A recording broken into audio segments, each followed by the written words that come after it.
Hi guys, आज के programming session में आपका बहुत-बहुत स्वागत है और आज मैं यहाँ पर आपके लिए एक इस तरह का प्रोग्राम चूज़ करके लाई हूँ, जिसको करने के बाद हम व्हाइल और कंडीशनल स्टेटमेंट्स और नेस्टेड लूप्स का भी यूज़ करना सीख जाएँगे। लूपिंग स्टेटमेंट या कंडीशनल स्टेटमेंट्स को पढ़ना एक अलग चीज़ है और उसको प्रोग्राम में जब आप अप्लाई कर लेते हैं, तो वो हमें बिल्कुल क्लियर हो जाता है और हमारा जो लॉजिक है, वो हमारा ग्राफ जो है धीरे-धीरे बढ़ने लगता है और हम अच्छे-अच्छे प्रोग्राम्स करने लगते हैं। तो आज का प्रोग्राम किस तरह से है, write a program to display even number और odd numbers according to users choice. देखिए, इवन नंबर और ऑड नंबर्स डिस्प्ले करना ईज़ी है, आप कर सकते हैं मुझे मालूम है। लेकिन इस प्रोग्राम में एडिशनल हम क्या करेंगे, सबसे पहले हम यूज़र के सामने एक मेन्यू डिस्प्ले करेंगे, जिसमें हमारी उसको हम चॉइस देने वाले हैं कि इवन नंबर जनरेट करने हैं या ऑड नंबर जनरेट करने हैं या फिर हमें प्रोग्राम से एग्ज़िट करना है। अगर यूज़र हमारे पास ये दोनों ऑप्शन में से कोई भी ऑप्शन चूज़ करेगा, तो हम उससे रेंज पूछने वाले हैं फिर कि किस रेंज से किस रेंज तक उसको नंबर्स जो हैं जनरेट कराने हैं। उसके चॉइस के अकॉर्डिंग हम उसे इवन नंबर या ऑड नंबर्स जो है जनरेट करके देंगे और फिर उसके सामने एक क्वेरी आएगी कि you want to try again this program. अगर उसकी क्वेरी का रिजल्ट यस होगा, तो हम फिर इस प्रोग्राम को दोबारा से रिपीट करेंगे। ये फिर क्वेरी उसके सामने जाएगी, इवन नंबर, ऑड नंबर, और उसके चॉइस के अकॉर्डिंग रिजल्ट्स जो है डिस्प्ले होंगे। तो जब तक यूजर प्रोग्राम को एग्जिट नहीं करना चाहेगा, तब तक उसके सामने हमारी क्वेरी आती रहेगी और नंबर्स जो हैं जनरेट होते रहेंगे। तो इस तरह से जितना हमने अभी तक पढ़ा है, जिन चीज़ों को हम इस प्रोग्राम में अप्लाई करेंगे, तो कहिए कि हम एक छोटा-सा सॉफ्टवेयर बनाने वाले हैं इवन नंबर्स और ऑड नंबर्स के लिए। तो चलिए, बिना देरी किए करते हैं अपने प्रोग्राम को स्टार्ट। यहाँ पर ये हमारे 4 स्टेटमेंट हैं मैसेज के लिए, जो हमारे पास यूज़र के लिए डिस्प्ले होंगे। और यहाँ पे एक वेरिएबल लिया है चॉइस और इनपुट फंक्शन से यूजर की चॉइस हम यहाँ पर इस स्टेटमेंट से एंटर कराएंगे। यूजर को हम ऑप्शन दे रहे हैं फॉर इवन नंबर्स, वो एंटर करेगा इवन, ऑड नंबर्स के लिए ऑड, और प्रोग्राम से अगर एग्जिट होना है तो एग्जिट। एक बार इतना प्रोग्राम हम रन करके देखते हैं। तो ये देखिए हमारे पास इस तरह से आया है वेलकम यहाँ पर। तो यहाँ पर हम एक स्लैश एन दे देते हैं, तो हमें नेक्स्ट लाइन से वेलकम मिलेगा, वेलकम, और for even numbers even and enter your choice. इस तरह से ये मेन्यू हमारे पास डिस्प्ले होने वाला है। अब हम इफ स्टेटमेंट से यूजर की चॉइस को चेक करेंगे। इफ अगर हमारे पास यूजर की चॉइस एग्जिट नहीं है, if choice is not equal to exit, तो हम क्या करने वाले हैं, अब उससे हम स्टार्टिंग डिजिट और एंडिंग डिजिट को इनपुट कराएंगे। तो यहाँ 2 वेरिएबल मैंने डिक्लेयर किए हैं, स्टार्ट नंबर और एंड नंबर। तो उसके अकॉर्डिंग, क्योंकि इंटीजर में हमारी वैल्यू आने वाली है, तो हमने इसको जो है टाइपकास्ट कर दिया है इनपुट फंक्शन से आने वाली वैल्यू को, एंटर स्टार्टिंग नंबर और एंटर एंडिंग नंबर। अब हम दोबारा चेक कर रहे हैं यहाँ पे कंडीशन को, इफ अगर हमारी चॉइस इवन होती है, तब हमें क्या काम करना है, अब हम इवन नंबर्स को जनरेट करने के लिए अपना कोड लिखेंगे। देखिए यहाँ पे हमने लिखा है if choice is equal to even, अगर हमारी चॉइस अब इवन हो रही है, मतलब यूजर जो है इवन नंबर्स चाहता है, तो I is equal to start number, एक वेरिएबल मैंने डिक्लेयर किया है आई, और उसको मैंने इनिशियलाइज कर दिया है, जो हमारी यूजर ने स्टार्टिंग वैल्यू हमें दी है वो हमने आई में ट्रांसफर कराई है यहाँ पर। Now while I is less than equal to end number, क्योंकि हम वो इवन नंबर्स जनरेट करेंगे जो हमारे स्टार्ट नंबर और एंड नंबर के रेंज में आते हैं। तो if I percent two is equal to zero, तो परसेंट टू का मतलब है कि अगर टू से डिविजिबल है नंबर, तो हमारा नंबर इवन होने वाला है। प्रिंट आई, और ये लूप की एग्जीक्यूशन के लिए जो हमने यहाँ पे काउंटर लिया है, उसको हमने 1 से जो है इंक्रीमेंट कराया है यहाँ पर। अब हम ऑड नंबर के लिए यहाँ पर अपनी कंडीशन को चेक करेंगे। If I percent two is not equal to zero, देखिए यहाँ पर जो है, अब मैं एक बार दोबारा से इसको एक्सप्लेन कर देती हूँ प्रोग्राम को। ये हमने मेन्यू के लिए जनरेट कराया है यहाँ पर, ये हम यहाँ पर चेक कर चुके हैं इतना प्रोग्राम।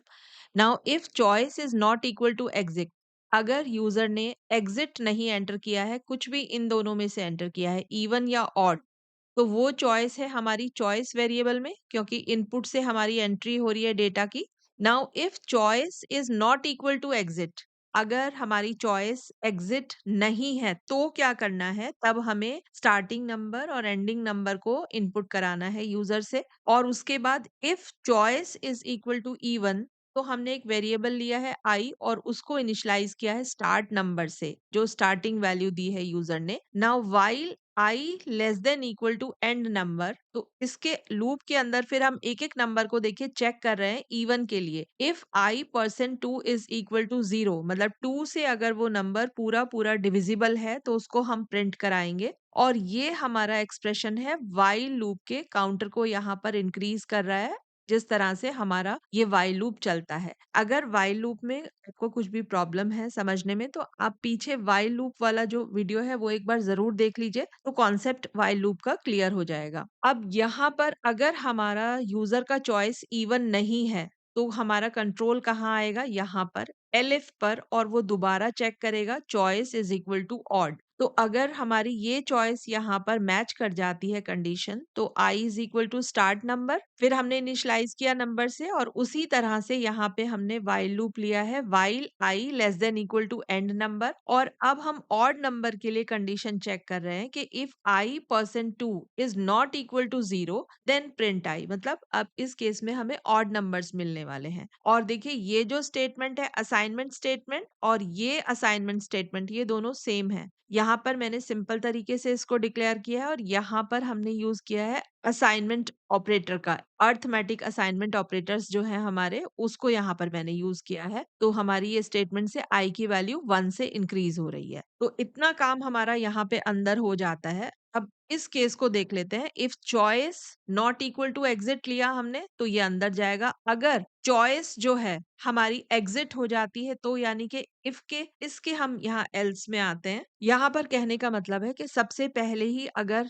यूजर ने एग्जिट लिख दिया, हमने प्रोग्राम को, यूजर ने प्रोग्राम को रन किया और उसको नहीं चाहिए इवन और ऑड नंबर, पहले ही केस में एग्जिट है, तो ये हमारा केस पूरा परफॉर्म नहीं होगा, एल्स पर आएगा। और एल्स पर आने के बाद यहाँ क्या होने वाला है, यहाँ पर हम यूज करेंगे ब्रेक स्टेटमेंट का, क्योंकि अगर एग्जिट, हमारा प्रोग्राम एग्जिट हो जाता है, तो हमें क्या करना है? हमें तो बाहर आ जाना है अपने प्रोग्राम से, फिर हमारा प्रोग्राम एंड हो जाता है, एंड ऑफ द प्रोग्राम हो जाता है। तो यहाँ पर हम यूज़ कर रहे हैं ब्रेक स्टेटमेंट का। ब्रेक और कंटिन्यू स्टेटमेंट वाली भी वीडियो हमारे पास अवेलेबल है। प्लीज़ आप ज़रूर देखें उसे जाके, अगर थोड़ा भी कन्फ्यूजन है तो। क्योंकि लॉजिक, हमारा कॉन्सेप्ट स्टेटमेंट्स का क्लियर होना बहुत ज़रूरी है, तो हमें प्रोग्राम को समझने में आसानी होगी। एक वेरिएबल और मैं डिक्लेयर कर रही हूँ अब, जिसमें हम यूज़र से पूछने वाले हैं कि क्या वो प्रोग्राम को दोबारा रन करना चाहता है। तो ट्राई अगेन, यहाँ पर मैंने वेरिएबल लिया है ये, इनपुट कराएँगे यूज़र की चॉइस, और उससे हम एंट्री करा रहे हैं y और n की। y मीन्स येस और n मीन्स नो। देखिए यहाँ पर जो है, हमने यहाँ तक हमारा प्रोग्राम, आई थिंक ये आपको क्लियर होना चाहिए कि अगर यूज़र की चॉइस जो है एग्ज़िट यहाँ पर नहीं है, तो आपको अंदर आना है, और यहाँ पर हमारा इवन नंबर्स परफ़ॉर्म होंगे और यहाँ पर हमारे ऑड नंबर्स परफ़ॉर्म होंगे। और अगर यूज़र की चॉइस, इसी केस में if users choice is exit, तो कहाँ आएगा हमारा कंट्रोल? एल्स, एल्स पर आएगा और ब्रेक हो जाएगा। अब यहाँ पर फिर इस प्रोग्राम के बाहर आने पर मैंने फिर यूज़र से चॉइस ली है वाई और नो की, कि क्या उसे प्रोग्राम दोबारा से रन करना है। तो अब यानी कि हम इतने प्रोग्राम को, ये जो हमारा फुल प्रोग्राम है, यहाँ से लेकर और इस एंड स्टेटमेंट तक, इसको हमें लूप में डालना है, जिससे वो यूज़र को बार-बार चॉइस मिले और यूज़र जो है इस प्रोग्राम को बार-बार रन करके अपने नंबर्स को जनरेट करा सके। तो लूपिंग स्टेटमेंट हम व्हाइल लूप का यहाँ पे यूज़ करेंगे, जो हमारा आउटर हम व्हाइल लूप बनाएँगे एक। तो देखिए उसको कैसे बनाएँगे यहाँ पर। मैं यहाँ पर बूलियन वेरिएबल का भी यूज़ करूँगी व्हाइल लूप के लिए, तो उससे हमें एक बूलियन का कॉन्सेप्ट भी क्लियर हो जाएगा। तो एक वेरिएबल मैं डिक्लेयर कर रही हूँ लूप के लिए, तो इसका नाम मैं ले रही हूँ व्हेरे लूप, और इसको मैंने इनिशियलाइज़ किया है ट्रू से। नाउ व्हाइल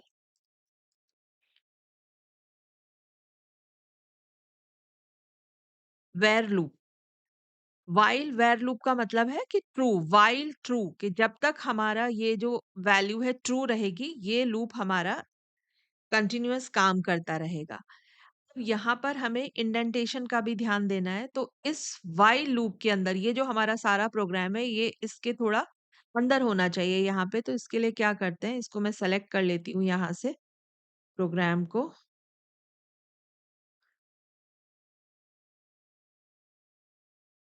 इतना, और इसको हम टैब बटन के हेल्प से पूरा, ये देखिए अब हमारा ऑटोमेटिकली व्हाइल के ये इंडेंटेशन आ गया है यहाँ पर हमारे पास प्रोग्राम में। अब इसका थोड़ा-सा एग्ज़ीक्यूशन हमें और समझना पड़ेगा।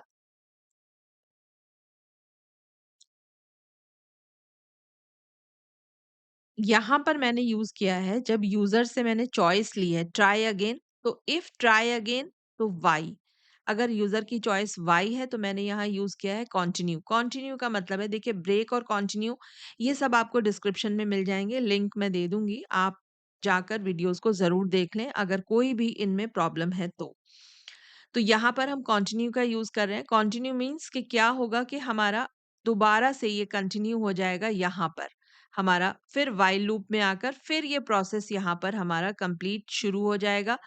जब तक यूज़र यहाँ पर एन प्रेस नहीं करेगा। जब वो एन प्रेस करेगा तो इसीलिए यहाँ पर मैंने कंडीशंस यूज़ की हैं। If try again is equal to Y तो कंटिन्यू, एल्स ब्रेक, यानी कि हमारे व्हाइल लूप से बाहर आने के लिए। और व्हाइल लूप से बाहर आएगा तो हम क्या प्रिंट करा रहे हैं? Print thanks end of program. ये हमारा एंड ऑफ प्रोग्राम है। तो एक बार इसको जो है हम रन कर लेते हैं प्रोग्राम को, तो हमें अच्छे से चीज़ें जो है क्लियर हो जाएँगी। यहाँ पर हमारे पास सिंटैक्स एरर देखिए, if try again is equal to Y, तो यहाँ पर जो है कोलन मिस है। कोलन यहाँ पर हम लगा देते हैं। अब दोबारा इसको रन करते हैं प्रोग्राम को। तो ये हमारे पास मेन्यू यहाँ पर प्रिंट होके आया है, देखिए welcome for even numbers even, for odd numbers odd, to exit the program exit, enter your choice. अब यहाँ पर अगर आपको एक ब्लैंक स्पेस चाहिए तो हमें क्या करना पड़ेगा, इस लाइन के इन दोनों के बीच में एक ब्लैंक स्पेस, तो ये जो हमारी ये वाली स्टेटमेंट है एग्जिट वाली, यहाँ पर हम एक न्यू लाइन कैरेक्टर दे देते हैं ये। तो नेक्स्ट टाइम जब हम रन करेंगे इस प्रोग्राम को तो यहाँ पर हमारे पास एक ब्लैंक स्पेस आएगा। तो चलिए पहले हम प्रोग्राम चेक करते हैं एग्जिट के लिए। सबसे पहले मैं यहाँ पे एग्जिट डालती हूँ, एग्जिट, एंटर। तो देखिए क्या आया यहाँ पर, थैंक्स एंड ऑफ प्रोग्राम, यानी कि हमारा एक स्टेप तो क्लियर है कि अगर यहीं से यूजर जो है एग्जिट चॉइस दे दे रहा है तो देखिए इफ के एल्स में आएगा हमारा कंट्रोल, और यहां से ब्रेक होकर और यहां से हमारा प्रोग्राम बाहर, end of, thanks end of, break आते ही वो व्हाइल लूप से भी बाहर हो जाएगा, हमारा जो कंट्रोल है व्हाइल से बाहर आ जाएगा, end print thanks end of program हमारे पास ये प्रिंट होकर आ गया है। दूसरी वैल्यू के लिए हम इसे रन करेंगे प्रोग्राम को। तीनों के लिए हम प्रोग्राम को चेक करेंगे। नाउ ये देखिए ब्लैंक स्पेस आ गया, यहाँ पे हमने न्यू लाइन कैरेक्टर डाला था। अब एंटर, और अब हम देते हैं even, enter. Now enter starting number. अब देखिए हमने यहाँ पर जैसे ही इवन एंटर किया तो हमारा यहाँ पे चेक हो रहा है if choice not equal to exit. हाँ, एग्जिट नहीं है हमारी चॉइस, तो स्टार्ट नंबर, स्टार्ट नंबर हम ले रहे हैं suppose 1। Enter ending number, ending number मैं ले रही हूँ 9। ठीक है, हमने इवन प्रिंट किया है लेकिन हमने रेंज दिया है 1 से 9 के बीच में हमें इवन नंबर्स मिलने चाहिए प्रिंट होकर। एंटर। अब देखिए 2 4 6 8, तो यानी कि हमने हमने जो भी यहाँ पे कोडिंग की है वो हमारी एग्जैक्ट करेक्ट है। 2 मिल रहा है हमें, 4 6 और 8 मिल रहा है। नाउ अब यहाँ पे ट्राई अगेन, वाई और नो। ट्राई अगेन मतलब आप मैसेज तो कुछ भी प्रिंट कर सकते हैं, अपने अकॉर्डिंग करा सकते हैं। ट्राई अगेन या you want to try again this program. अब हम यहाँ पे प्रेस करते हैं वाई, यस। Now enter. तो देखिए ये क्या आ रहा है फिर, for even numbers even, for odd numbers odd. अब यहाँ मैं यूजर की चॉइस दे देती हूँ ऑड। एंटर। तो एंटर स्टार्टिंग नंबर, अब हम स्टार्टिंग नंबर दे देते हैं 5 और एंडिंग नंबर हम दे देते हैं 20, राइट? तो देखिए हमारे पास कहाँ से कैसे ऑड नंबर्स आ रहे हैं, 5, 7, 9 और लास्ट ऑड नंबर है हमारा 19। Now try again, no, enter, thanks, end of the program. तो देखिए यहाँ पर इस प्रोग्राम में अगर कोई भी प्रॉब्लम है, एक्चुअली कोई भी प्रॉब्लम है तो फिर आप बता सकते हैं, अदरवाइज जितना अभी तक हमने पढ़ा है प्रिंट स्टेटमेंट, इनपुट स्टेटमेंट किस तरह से हम यूज करेंगे, इंटीजर ये हमने यहाँ पे टाइप कास्टिंग क्यों की है, तो आप पर्टिकुलर अगर प्लेलिस्ट को फॉलो करेंगे तो एक-एक स्टेप में एक-एक चीज़ बहुत ही ईज़ी तरीके से बताई गई है। तो उसको आप समझ लेंगे तो फिर हमें इस तरह के प्रोग्राम्स लिखने में कोई प्रॉब्लम नहीं आती है। थोड़ी-सी प्रैक्टिस की ज़रूरत होती है, उससे ज़्यादा कुछ भी बहुत डरने वाली बात नहीं होती है। अगर हम डिसाइड कर ले रहे हैं कि भई हमें सीखना है, तो फिर हमें सीखना ही है। हमें अपना टाइम भी डिवोट करना पड़ेगा और हमें मेहनत भी करनी पड़ेगी सीखने के लिए। ठीक है? अभी भी इस प्रोग्राम को जैसे मैंने कहा था कि हम एक छोटा-सा सॉफ्टवेयर बना रहे हैं, इसमें अभी बहुत सारी चीज़ें हैं जो हम ऐड कर सकते हैं।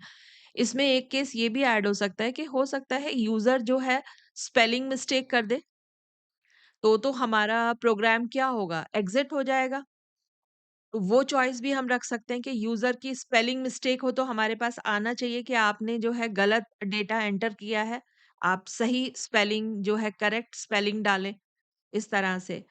तो चलिए, आज का एक्सपीरियंस कैसा रहा? अगर इस प्रोग्राम से आपको कुछ भी नॉलेज मिली है, आपके लिए वैल्यूएबल है कंटेंट, तो आप वीडियो को लाइक ज़रूर करें, चैनल को सब्सक्राइब करें, कंटेंट को शेयर करें और जगह। तो चलिए आज का टॉपिक तो हम यहीं पर जो है एंड करते हैं। अब मिलेंगे नए टॉपिक के साथ नई वीडियो में और नेक्स्ट जो है अब हम जैसे फॉर लूप को स्टडी करेंगे। तो फॉर लूप से फिर हम नए-नए प्रोग्राम्स बनाएँगे। तो आप जो है कमेंट करके बता सकते हैं मुझे कि हम किस तरह के प्रोग्राम्स ले लें या जो भी आप लोग हैं, आपका क्या प्रोग्रामिंग लेवल है, आप बिल्कुल बिगिनर हैं या फिर जो है ऑलरेडी आपका बैकग्राउंड है प्रोग्रामिंग से। चलिए, okay, thank you very much for watching this video. तब तक के लिए प्रैक्टिस करते रहिए।